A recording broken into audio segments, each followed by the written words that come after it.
Bonjour les amis, j'espère que vous allez bien.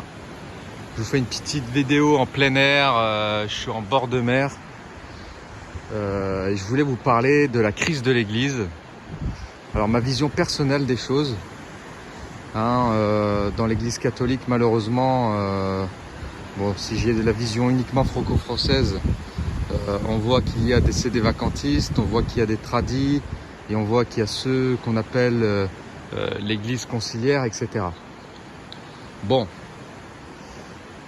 pour guérir, il faut vraiment trouver où est le problème. Si on ne trouve pas le problème, on ne trouvera jamais de solution. Eh bien, moi je vous propose une solution. C'est une solution que le père Horowitz ne cesse de répéter également. Il parle de la doctrine de toujours. Alors pourquoi je dis ça ? Moi, par exemple, j'ai été formé chez les tradis, que je remercie énormément. Les tradis m'ont appris beaucoup de choses. Ils ont été fidèles à la doctrine, au vrai catéchisme que j'ai pu lire et m'ont vraiment sorti, m'ont dit les choses, c'est-à-dire en vérité, concernant la sortie du péché mortel, etc. J'ai participé à de très belles messes de Saint-Pie V et je trouve ça extraordinaire. Bon, curieux de nature, j'ai quand même pas voulu me renfermer chez les tradis uniquement. J'ai voulu aller voir d'autres paroisses, je me suis promené un petit peu partout, on va dire, en très peu de temps. J'ai quand même réussi à faire beaucoup de paroisses, rencontrer beaucoup de prêtres, beaucoup de fidèles dans plusieurs endroits en France. Et j'ai vu de la sainteté et des catholiques partout, que ce soit chez les tradis ou pas. Donc ça fait... déjà, je me suis posé des questions parce que j'entendais quand même pas mal de gens dire que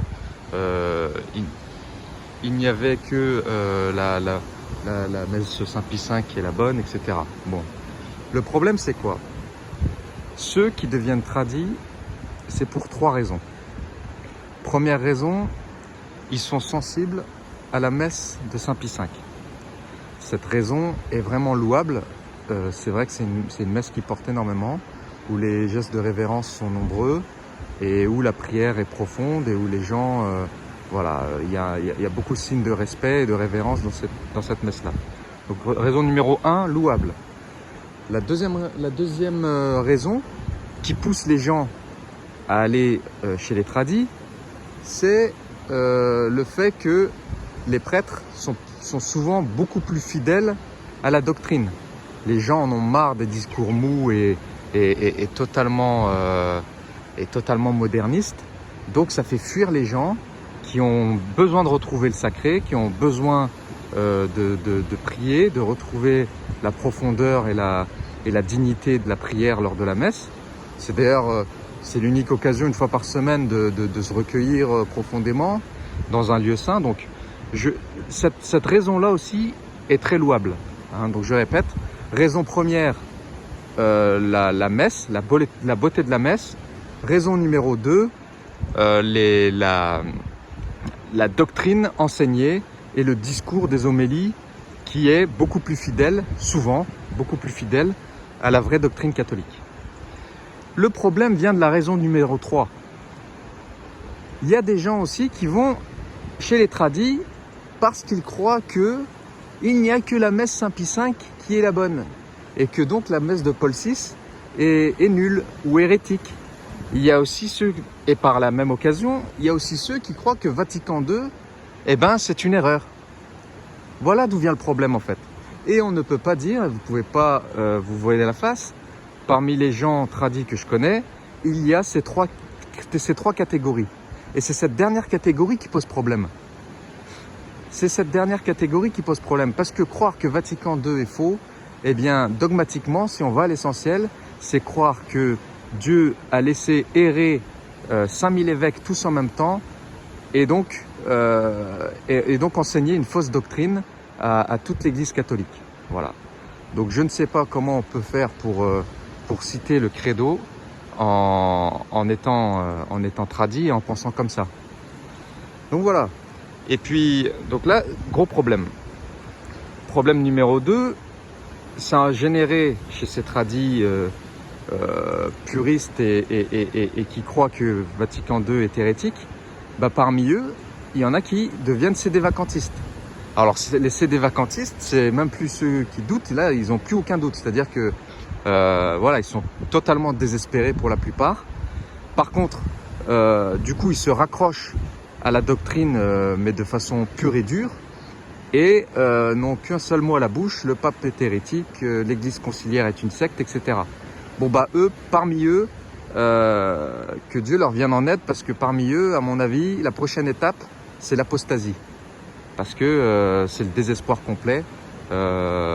Croire que Jésus a trahi sa promesse d'être avec l'église jusqu'à la fin des temps, bah en étant sédévacantiste, ça tient pas vraiment la route.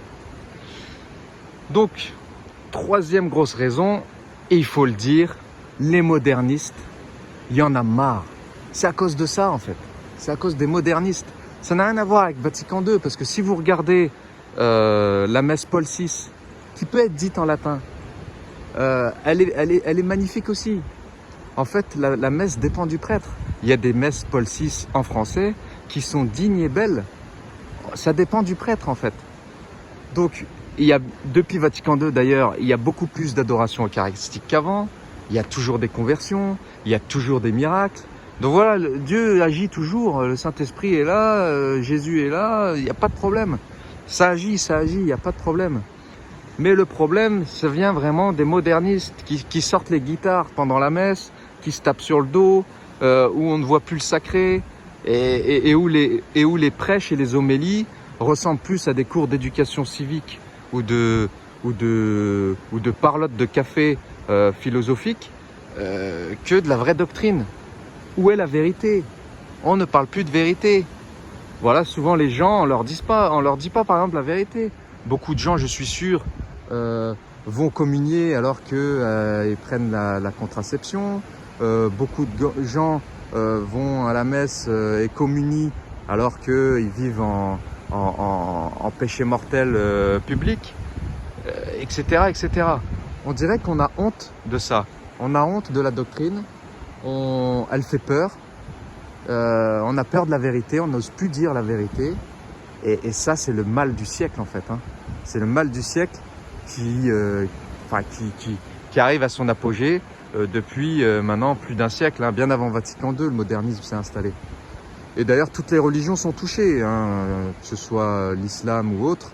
Même chez les musulmans, vous avez maintenant des imams femmes, des imams homosexuels. Chez les juifs, c'est pareil. Tel Aviv est la ville numéro 1 de la Gay Pride. Donc voilà, tout le monde est touché par ça. Et donc les gens en ont ras-le-bol et veulent retourner, se réapproprier la vraie doctrine. Et il y a des prêtres dans l'église catholique, dite conciliaire, alors je déteste ce mot, qui eux ont aussi le même constat en fait. Ils ont le même constat. Il y a plein de prêtres qui sont désespérés de voir d'autres confrères à eux qui racontent n'importe quoi et qui s'éloignent de la doctrine. Car la doctrine est la même pour tous, que ce soit conciliaire, tradit ou sédévacantiste. Ils lisent le même magistère de l'Église, ils lisent le même catéchisme. La doctrine est la même. Donc ce qui nous unit, c'est pas la liturgie, c'est la doctrine. Donc les copains tradis, les prêtres tradis notamment, avec le motu proprio, ils vont plus avoir le droit de célébrer la messe Saint Pie V. J'ai une question à leur poser.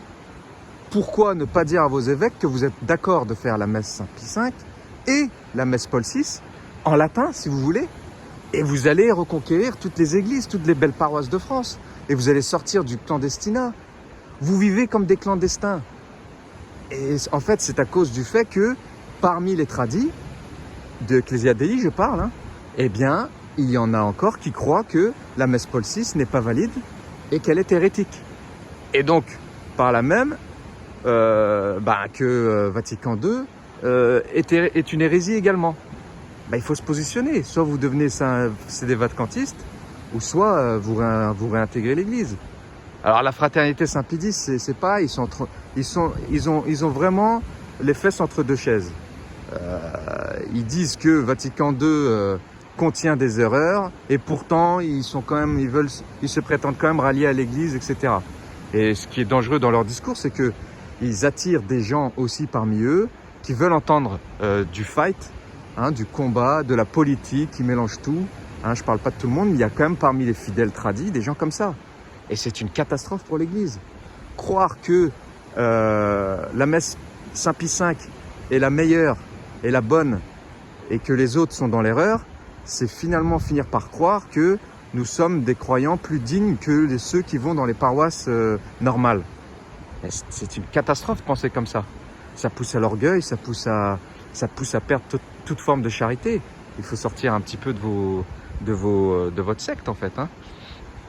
Et d'ailleurs, quand on leur dit ça, souvent ils ont une espèce de renfermement où voilà, la messe. Bah écoutez, moi j'ai été à la messe des Maronites, je la trouve sublime. C'est pourtant pas la messe Saint-Pie V et c'est pourtant des catholiques. Il y a plusieurs formes liturgiques qui existent depuis toujours. Donc je pense qu'il faut se rallier. Hein, là, donc la solution, c'est on n'a plus de catéchisme. C'est pour ça que les gens deviennent modernistes et basculent quasiment dans le quiétisme. Hein. Il y a pas mal de paroisses où les gens basculent dans le quiétisme, voire le protestantisme. C'est une catastrophe. Et donc, il faut remettre la doctrine à sa place dans toutes les églises. L'enseignement du catéchisme est central, du vrai catéchisme, redevenir radicalement catholique. Lorsqu'on devient radicalement catholique, on a des principes, on s'intègre les principes, on les assume, on n'a que faire du respect humain et du qu'en dira-t-on. Et c'est comme ça qu'on avance et c'est comme ça qu'on devient fort. Bon, voilà, je voulais en parler rapidement. J'essaierai de faire une vidéo un peu plus précise à ce sujet pour que vous puissiez me dire ce que vous en pensez. À bientôt.